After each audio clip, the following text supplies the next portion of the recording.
ফিউজটা তো আপনাদের দেখালামই, একটা ফিউজ যে জেনে বার করেছিলাম ওটা তো আপনাদের দেখিয়ে দিয়েছি যে ফিউজ। আমি সেই জন্য একটা নতুন 10 অ্যাম্পারের ফিউজ নিয়েছি। এখানে 10 অ্যাম্পার থাকে, 10 অ্যাম্পারের ফিউজ নিয়েছি। তার আগে আমি এখানটা ঘষে ঘষে একটু পরিষ্কার করে নেব।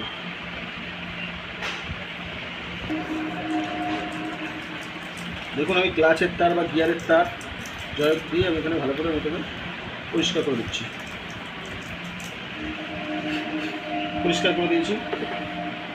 পরিষ্কার করে দেওয়ার পরে দেখুন 10 অ্যাম্পারের ফিউজটা আমি এখানে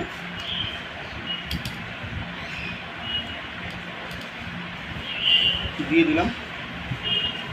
দেওয়ার পরে এটাকে আমি আটকালাম। এটা যেহেতু ভেঙে গেছে, দেখুন আমার লাইন চলে এসছে। এটা যেহেতু ভেঙে গেছে, এখানে তো জল ঢোকার ব্যাপার আছে, সেই জন্য আমি এখানে টেপ দিয়ে আটকে দেবো।